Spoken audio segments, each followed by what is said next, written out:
اچھا غم صاحب، جب یہ کہا جاتا ہے کہ لوگوں کی باتیں، تو ہمارا جو اس معاملے میں روایتی نقطہ نظر ہے وہ اس کو محض لوگوں کی باتیں نہیں بلکہ رسول اللہ صلی اللہ علیہ وسلم کی باتیں جو لوگوں نے سنی وہ اصل میں وہ وہی ہے جو غیر مطلوع ہے. ایک وہ ہے جو قرآن کی صورت میں ہے.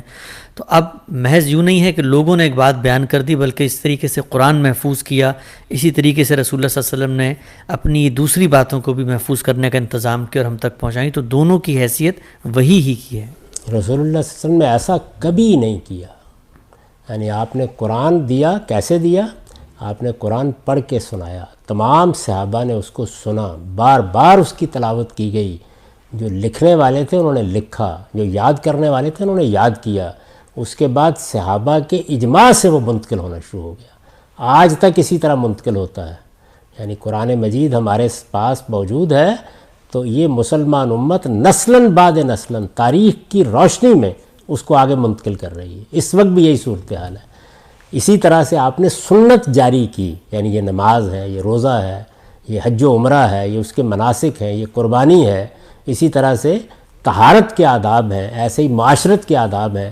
یہ سب سنت ہے، یہ آپ نے جاری فرمائی اور یہ تمام صحابہ نے دین کی حیثیت سے اختیار کر لی. دین کی حیثیت سے جب انہوں نے اختیار کر لی تو یہ مسلمان امت میں جاری ہو گئی. یعنی نمازیں پڑھی جانے لگیں، روزے رکھے جانے لگے، حج ہونے لگا، عمرہ جاری ہو گیا. جب یہ سب جاری ہو گیا تو نسلاً بعد نسلاً مسلمانوں کا علم اور عمل اس کو منتقل کر رہا ہے اور یہ سب مسلمانوں کے اجماع اور تواتر سے منتقل ہو رہے ہیں. یہ منتقل اس طریقے سے ہوئے ہیں. ان کی حفاظت حضور نے فرمائی ہے، اس کو لوگوں کو دیا ہے. یہ جو چیزیں ہیں ان کی نہ کوئی آپ نے حفاظت فرمائی، نہ اشاعت فرمائی، نہ کبھی لوگوں کو پابند کیا کہ یہ ضرور بیان کرو.